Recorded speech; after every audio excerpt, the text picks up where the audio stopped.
ओम शांति। 18 अक्टूबर 2021 आज की साकार मुरली। शिव बाबा कहते, मीठे बच्चे, बाबा कितनी दूर से तुम्हें पढ़ाने आते हैं। पढ़ाई की फीस भी नहीं लेते तो कितना प्यार से पढ़ना चाहिए। प्रश्न, रूहानी गवर्नमेंट ने सारी दुनिया के लिए ये फ्री स्कूल खोला है, क्यों? उत्तर, बाबा कहते, क्योंकि सभी आर्फन निधन के बन गए हैं। बाप ऐसे गरीब बच्चों से फीस क्या लेंगे। इस अंतिम जन्म में बाप ऐसी पढ़ाई पढ़ाते हैं जिससे तुम विश्व का मालिक बन जाते हो। जो नए नए बच्चे पढ़ने के लिए आते हैं उन्हें भी कोई घाटा नहीं होता। भल पिछाड़ी में आए हैं लेकिन थोड़ी मेहनत कर पुरानों से भी आगे जा सकते हैं। आज का गीत जाग सजनिया जाग। ओम शांति। बाबा कहते, मीठे मीठे रूहानी बच्चों ने गीत सुना। रूहानी बाप ने कहा, यहाँ तुम बच्चों को आत्म अभिमानी हो बैठना होता है। परम पिता परमात्मा और बच्चे अभी आकर मिले हैं। इसको कहा जाता है आत्माओं और परम पिता परमात्मा का इस सृष्टि पर मेला। यह मेला एक ही बार होता है। आधा कल्प सतयुग त्रेता में कोई बुलाते ही नहीं। तुम बच्चे सुखी रहते हो। जो सुख तुम आत्माएं अभी पा रही हो। तुम पहले सतो प्रधान थे, अभी तमो प्रधान पतित बन पड़े हो। फिर बाप पावन बनाते हैं। जब पुजारी बनते हो तो दुखी होते हो। 5 विकारों के कारण ही दुख होता है। बाबा कहते, जितना जितना सीढ़ी उतरते जाते हो उतना दुखी होते जाते हो।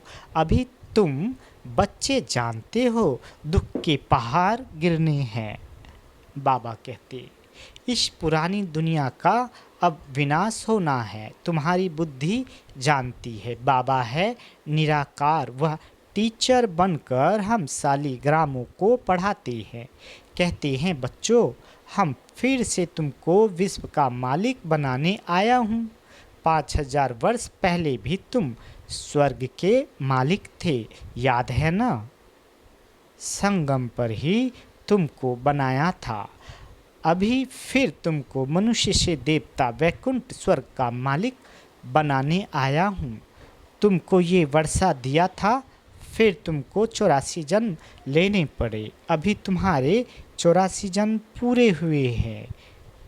अभी मैं आया हूँ, फिर तुमको पहले नंबर जन्म से शुरू करना है। मैं तुम्हारा बाप तुमको पढ़ाता भी हूँ। अब बाप पढ़ाने की फीस बच्चों से लेगा। बच्चों से फीस कैसे लेंगे? एक पाई भी फी नहीं लेता हूँ। कितना दूर परम धाम से आता हूँ तुमको पढ़ाने। बाबा कहते, यह नौकरी करने रोज आता हूँ। कोई की नौकरी दूर कहाँ होती है तो रोज आना जाना होता है ना। तुम जानते हो ज्ञान का सागर है जो हमको सृष्टि के आदि मध्य अंत का ज्ञान देते हैं। भगवान वाच, मैं निराकार परमात्मा हूँ ना कि कृष्ण। तुम जिस कृष्ण को भगवान समझते हो वह भगवान हो न सके। वह तो 84 जन्म लेते हैं। भगवान को अपना शरीर नहीं है। जैसे तुम आत्मा हो वह भी आत्मा है, परंतु सिर्फ आत्मा कहने से तो सबके साथ मिल जाएंगे। इसलिए मुझे परम आत्मा कहते हैं। ड्रामा प्लान अनुसार मुझ आत्मा का नाम शिव है। मैं हूँ निराकार, मुझे बुलाते ही हैं शिव बाबा। असल मेरा नाम एक ही है, बाकी भिन्न भिन्न नाम रख दिए हैं। मेरा नाम कोई रुद्र है नहीं। बाबा कहते, ना कृष्ण ने कोई यज्ञ रचा है, ये सब है झूठ। मैं ही आकर तुमको सच बतलाता हूँ। तुमको सब सच नर से नारायण बनाने में आया हूँ। मेरा घर बहुत दूर है। यहाँ आकर इस शरीर द्वारा तुमको पढ़ाता हूँ। सारा दिन इसमें बैठता नहीं हूँ, चक्र लगाता रहता हूँ। मेरी गलानी करने के कारण तुम बहुत दुखी महान पतित बन गए हो। बाबा कहते, ब्रह्मा को भी कोई आदि देव कहते, कोई एडम कहते, कोई महावीर कहते, तुम प्रजापिता कहते हो। तुमने मुझे आधा कल्प याद किया है, इसलिए मुझे इस पराये देश में आना पड़ता है। सब पति दुखी है, आर्फन है, धनी धोरी है नहीं। आर्फन को पढ़ाने के लिए गवर्नमेंट फी नहीं लेती है।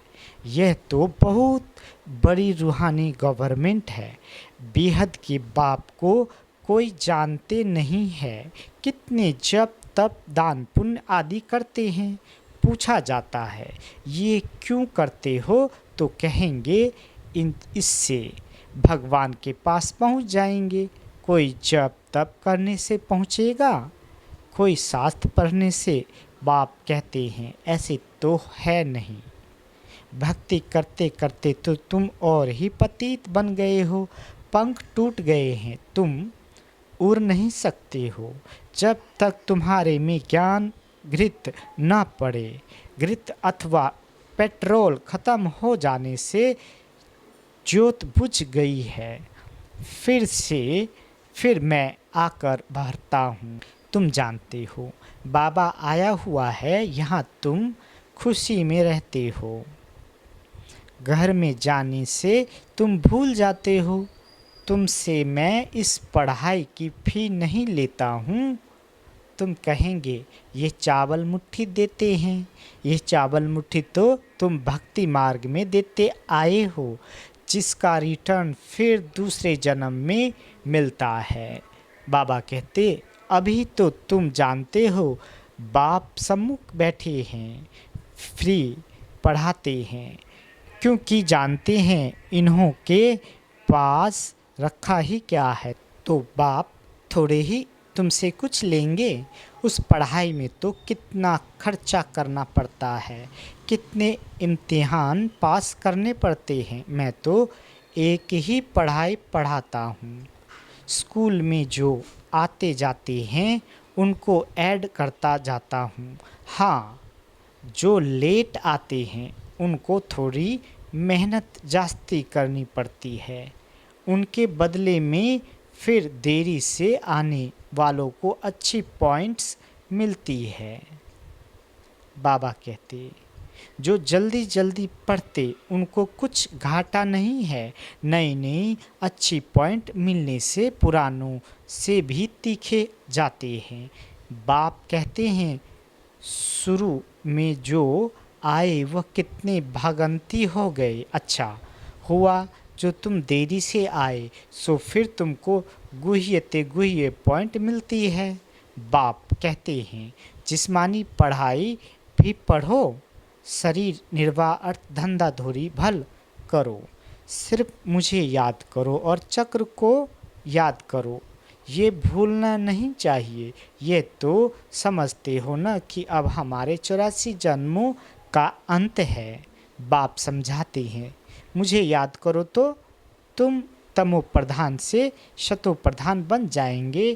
याद तो तुम बाप को भी करते हो, पति को भी करते हो। अब मैं तुम्हारा पतियों का पति, बापों का बाप हूँ, टीचर भी हूँ। मैं तुम्हारा सब कुछ हूँ, सुख देने वाला हूँ। वह पतित संबंधी आदि तो तुमको दुख ही देंगे। सतयुग में कोई किसी को दुख नहीं देते। अब मैं आया हूँ सतयुग का राज्य भाग देने। बाबा कहते, तुम जानते हो इस संगम पर ही बाप से हम वर्षा लेते हैं। अब जितना तुम पढ़ेंगे पढ़ाई भी बहुत सहज है।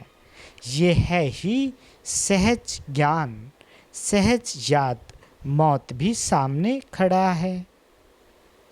मैं आया हूँ तुम सबको ले जाने, इसलिए मुझे कालों का काल भी कहते हैं। ये भी कहते हैं कि इनको काल खा गया। काल शरीर को खाता है, आत्मा को तो खा न सके। आत्मा तो एक शरीर छोड़ दूसरा जा कर लेती है, पार्ट बजाती है। अभी तुम जानते हो एक ही धक से ये सब खल्लास हो जाएगा। मौत ऐसा होना है जो कोई किसके लिए रोएगा नहीं। सभी को वापिस जाना ही है। रोते तब हैं जबकि पुनर्जन्म फिर दुख की दुनिया में ही लेते हैं। तुम बाप को बुलाते भी इसलिए ही हो कि बाबा हमको अपने साथ ले जाओ। तो अब बाबा आया हुआ है, जो भी मनुष्य मात्र है सबको ले जाते हैं। विनाश होगा तो सब मरेंगे, रहेगा कोई नहीं। बाबा कहते गवर्नमेंट अपना प्लान बना रही है।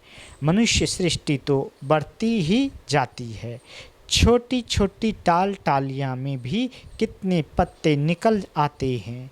झाड़ तो बढ़ेगा ही, परंतु उनकी आयु भी जरूर है। कल्प वृक्ष की आयु कोई लाखों वर्ष थोड़ी ही हो सकती है। बाबा कहते अभी बाप तुमको पढ़ा रहे हैं। पूज्य देवी देवता बनाने के लिए पहले पहले बाप तुमको ही मिलता है, और धर्म वाले तो आते ही पिछाड़ी में है। सतयुग में तुम आते हो। बाबा कहते पढ़ाता भी तुमको हूँ, सिर्फ कहता हूँ पावन दुनिया में चलना है तो विकार में मत जाओ।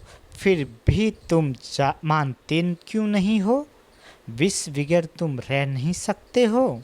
मेरी मत पर नहीं चलेंगे तो ऊंच पद भी नहीं पाएंगे। तुम्हारी आस ही थी कृष्णपुरी में जाने की, तो कृष्ण की राजधानी में जाएंगे, वह प्रजा में। कृष्ण के साथ खेल पाल प्रिंसेस ही करेंगे, प्रजा थोड़े ही करेगी। ये मम्मा बाबा भी पढ़ रहे हैं। तुम जानते हो राधे कृष्ण फिर स्वयंवर के बाद लक्ष्मी नारायण बनेंगे। राजाई वालों की ही माला बनती है न। 8 दाने में आओ। अच्छा 8 में नहीं तो 108 में तो आओ, कम से कम 16,108 में तो आओ। यह है ही राजयोग। बाप की श्रीमत पर चलना चाहिए। घर के भातियों को भी समझाओ। बाप तुमको समझाते हैं। औरों को समझाने के लिए पुरानी दुनिया का विनाश होना ही है। महाभारत की लड़ाई भी प्रसिद्ध है। जबकि भगवान आया था, भगवान ने ही आकर राजयोग सिखाया था। स्वर्ग की स्थापना और नरक का विनाश हुआ। ये समय वही है। फिर राजधानी स्थापन हो जाएगी। सतयुग में तुम दूसरा धर्म होता ही नहीं। बाबा कहते भारत कितना सिरताज था, कितना साहूकार था। क्रिश्चियन लोग सब यहाँ से ही साहूकार हुए हैं। सोमनाथ के मंदिर से भी कितना माल ले गए ऊंट भरकर। ये तो एक मंदिर की बात है। भारत में बहुत मंदिर थे। बाप सारे झाड़ का राज समझाते हैं। मैं बीच ऊपर में हूँ, ये उल्टा झाड़ है ना। नॉलेजफुल मैं हूँ। तुम मुझे पुकारते ही हो पतित पावन आओ, फिर भी कह देते नाम रूप से न्यारा है। रावण ने सबको एकदम बेसमझ बना दिया है। अब तुमको स्मृति आई है हमारा बाप कौन है, ये चक्र कैसे फिरता है, सबकी समझ तो एक नहीं होती, एक की समझ ना मिले दूसरे से, एक के फीचर ना मिले दूसरे से। तो अब तुम बच्चों को बाप का बनना चाहिए ना, वह बाप भी है, टीचर भी, तो सतगुरु भी है। तुम जानते हो ये भी कुछ लेते नहीं है, बिगैर कौड़ी खर्चा तुमको 21 जन्मों के लिए राजाई मिल जाती है। तुम भक्ति मार्ग में ईश्वर अर्थ कुछ देते थे तो दूसरे जन्म में तुमको मिलता था। अभी तो मैं डायरेक्ट आकर भारत को स्वर्ग बनाता हूँ। इसमें जो कुछ खर्चा लगता है वह बच्चों का ही लगता है, बच्चों को ही कहेंगे खर्चा करना है। बाबा कहते, इस एक ब्रह्मा को अच्छी तरह पकड़ा खर्चा करने के लिए, इनमें प्रवेश कर इनसे सब कुछ कराया, ये तो झट स्वाहा हो गया। सब कुछ जो इनके पास था सब दे दिया। बाबा बोले, बेगर बन जाओ तो फिर ऐसा प्रिंस बनाऊंगा। साक्षात्कार करा दिया, ख्याल आया अब ये क्या करेंगे, विनाश होना ही है। बाबा ने कहा, बंदर मुआफिक मुट्ठी बंद नहीं करो, खोल दो। झट खोल दी, नहीं तो इतने बच्चों का खर्चा कैसे चलता। बच्चू बादशाह वीरू वजीर ये हो गया, एक को ही पैसे के लिए पकड़ लिया। तुम बच्चों की मुट्ठी बननी थी, स्कूल भी बने थे, अभी तुम होशियार हो फिर औरों को भी पढ़ाते हो। तुम कितनों का कल्याण करते हो, बाप है ही कल्याणकारी, सबको नरक से निकाल स्वर्ग में ले जाते हैं। अब जितना पुरुषार्थ करेंगे उतना ऊंच पद पाएंगे।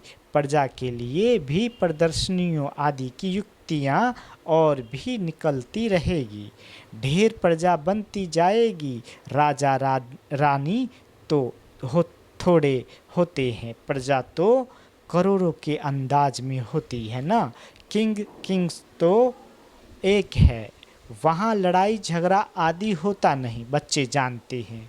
अब तो मौत सामने खड़ा है, जितना योग में रहेंगे उतना पाप आत्मा से पुण्य आत्मा बनेंगे, और कोई उपाय है नहीं। बाबा कहते, सपूत बच्चे माँ बाप को फॉलो करते हैं। बाप पावन बने, बच्चा ना बने तो वह कपूत बच्चा ठहराना, इसमें तो नष्टो मुहा बनना होता है। मेरा तो एक से बाबा, दूसरा ना कोई वर्षा भी उनसे मिलेगा। अब बाप से वर्षा पाना है नई दुनिया का, तो पतित मत बनो, पावन बनने बगैर नई दुनिया में जा नहीं सकेंगे। जन्म जन्मांतर के पाप किए हुए हैं, उनकी सज़ा भोगनी पड़ती है, जैसे कि 63 जन्मों के पापों की सज़ा मिलती है। बाबा कहते, गर्भ जेल में भी सज़ा भोगते हैं। सतयुग में कोई जेल आदि होती नहीं है ही स्वर्ग। अब बाप साधारण तन में आए हैं, इसलिए बाप को पहचानते नहीं हैं। बाप के साथ योग लगाने से ही आत्मा पावन बनेगी। बाप कहते हैं, मैं पतित दुनिया पतित शरीर में आता हूँ, फिर इनको नंबर 1 पावन बनाता हूँ। तत्वम, तुम भी पावन बनते हो, तुम बाप के बच्चे बने हो, प्रजापिता ब्रह्मा के भी बच्चे हो, इसलिए बाप दादा कहा जाता है। बाप समझाते हैं, अब टाइम बहुत थोड़ा है, शरीर पर भरोसा नहीं है। बाप को याद करते रहो, स्वदर्शन चक्रधारी बनो, सारा दिन यही बातें ख्याल में रहे। अच्छा, मीठे मीठे स्किल दे बच्चों प्रति माता पिता बाप दादा का याद प्यार और गुड मॉर्निंग। रूहानी बाप की रूहानी बच्चों को नमस्ते। हम रूहानी बच्चों की रूहानी माता पिता बाप दादा को याद प्यार गुड मॉर्निंग और नमस्ते मीठे बाबा नमस्ते। धारणा के लिए मुख्य सार, पहला, पूरा नष्टो मोहा बनना है, एक से बाबा दूसरा न को, यह पार्ट पक्का करना है। सपूत बच्चा बन माता पिता को फॉलो करना है। दूसरा, बिगैर कौड़ी खर्चे पढ़ाई से 21 जन्मों की राजाई मिलती है, तो बहुत लगन से पढ़ाई पढ़नी है, स्वदर्शन चक्रधारी बनना है। बाबा वरदान देते, सर्व खजानों से भरपूर बन अपने चेहरे द्वारा सेवा करने वाले सच्चे सेवाधारी भवा। बाबा कहते, जो बच्चे सर्व खजानों से सदा संपन्न व भरपूर रहते हैं, उनके नैनों व मस्तक द्वारा ईश्वरीय नशा दिखाई देता है, उनका चेहरा ही सेवा करता है। जिसके पास जास्ती अथवा कम जमा होता है तो वह भी उनके चेहरे से दिखाई देता है। जैसे कोई ऊंच कुल का होता है तो उनके चेहरे से वह झलक और फलक दिखाई देती है। ऐसे आपकी सूरत हर संकल्प हर कर्म को स्पष्ट करे, तब कहेंगे सच्चे सेवाधारी। स्लोगन, समय और संकल्प के खजाने की बचत कर जमा का खाता बढ़ाओ। अच्छा, ओम शांति।